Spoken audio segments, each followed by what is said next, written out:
हम शंकर जी को जल कहां बैठ के चढ़ाते हैं?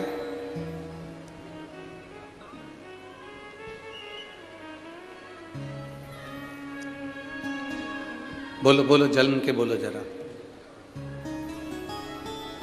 वैसे तो जो शिवलिंग होता है उस शिवलिंग के आसपास कहीं पर भी बैठ जाओ जहां से जल बहता है, बस उस स्थान को छोड़कर। पर विशेष जल चढ़ाने का स्थान कहां से बताया गया? उत्तर की ओर मुख कर।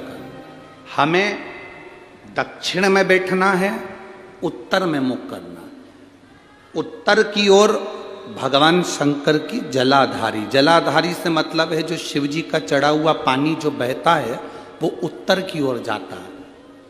तो हम कहां बैठते हैं? बोलो बोलो जम के, दक्षिण की ओर। मान लो शिव जी का पानी इधर जा रहा है तो तुम्हें इधर बैठना है, शिव जी का पानी इधर जा रहा है तो तुम्हें इधर बैठना है।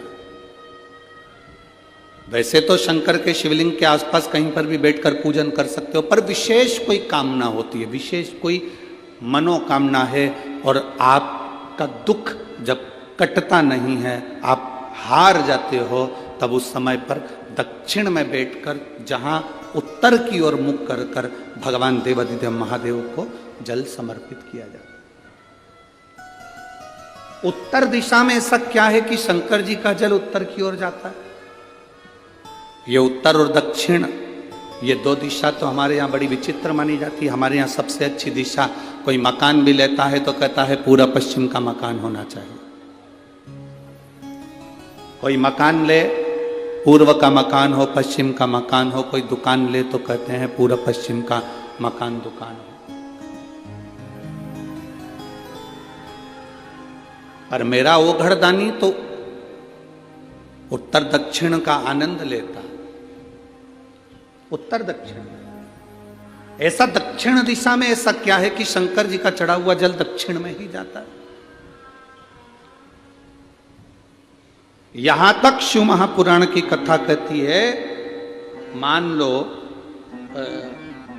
आपके घर में छोटा सा शिवलिंग है, आपके घर में छोटा सा शिवलिंग है, उस शिवलिंग को आपने थाली में रख लिया। थाली में रखने के बाद में गूंज रहा है आवाज, थाली में रखने के बाद उस थाली में शिवलिंग को रख लिया, आपने उसको स्नान कराया।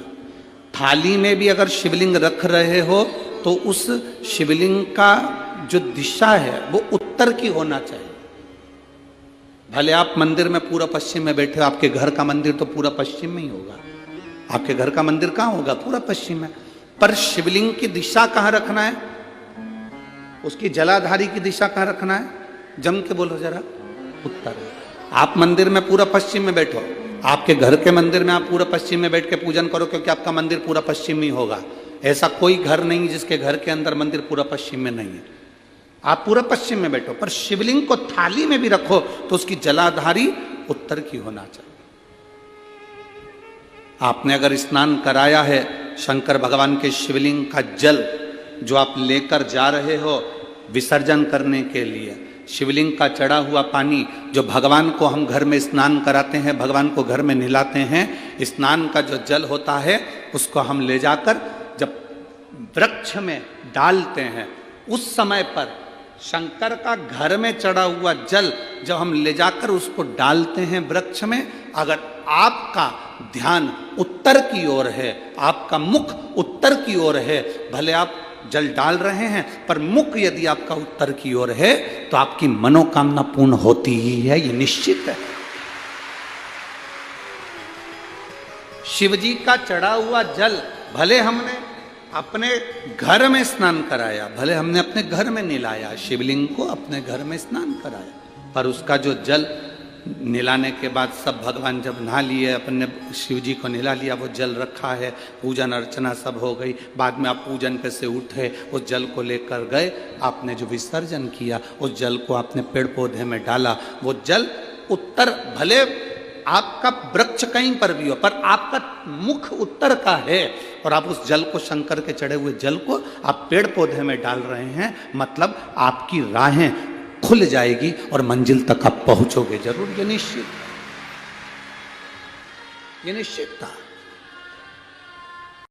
जब तुम्हें लगता है कि तुम्हारा व्यापार नहीं चल रहा, कोई तुम्हें धोखा दे रहा है, लक्ष्मी नहीं आ रही, बहुत चिंता में पड़े हुए हो, बहुत टेंशन में जिंदगी चल रही है, बहुत बीमारियां तुमको घेर ली है और चारों तरफ अंधेरा ही अंधेरा नजर आ रहा है, तुमने विचार करा अब मैं तो मर जाऊं तो अच्छा, मैं सुसाइड कर लूं तो अच्छा, मैं मर जाऊं तो अच्छा। तो मरने से पहले एक काम कर कर देखना, शंकर भगवान की आराधना कर कर देखना, शिव पर एक लोटा जल चढ़ा कर देखना, और ज्यादा चिंता, ज्यादा टेंशन हो तो बेलपत्री की जड़ को घिसकर उसका चंदन बनाकर शंकर को लेपन कर कर उसकी भी आराधना कर कर देखना कि बेल चंदन का फल क्या।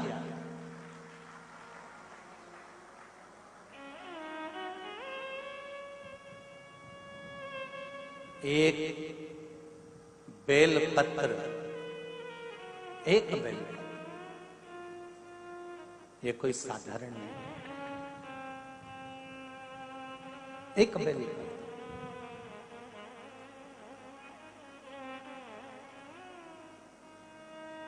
इसकी नीचे की डंडी से लेकर ये दो पत्तियां जहां लगी हैं और दो पत्ती से लेकर ये बीच की जो पत्ती है उसमें जो गैप है, उसमें जो जगह है, दिख रही है आपको? ये दो पत्ती से लेकर बीच की पत्ती के बीच में जो जगह खाली रहती है, 33 कोटि देवी देवताओं विराजमान रहते हैं इस बीच की जगह में। जब शिव जी को चढ़ाया जाता है तब इस पत्ती के बीच की जगह शंकर के शिवलिंग पर रखा जाता है, तो शिव जी इतने प्रसन्न होते हैं कि मेरी स्तुति करने के लिए ये भक्त 33 कोटि देवताओं को लेकर आया है, मेरी स्तुति करने के लिए। लोग चावल लाए, लोग अंबारियां लाए, धन लाए, दौलत लाए, संपदा लाए, पर एक शंकर का भक्त ऐसा होता है जो एक बेलपत्री के रूप में 33 कोटि देवताओं को, 64 योगिनियों को, आदि शक्तियों को शंकर को समर्पित करता है।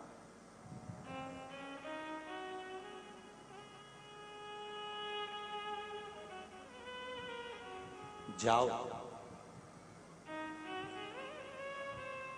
भगवान के पास, जब भी जाओ तो दिल से जाओ, हृदय से, छल कपट को दूर कर। शराबी और सांप, इनसे भी सीखने को मौका मिलता है। शराबी और सांप रोड पर टेढ़े आड़े चलते हैं पर घर में सीधे ही घुसते हैं।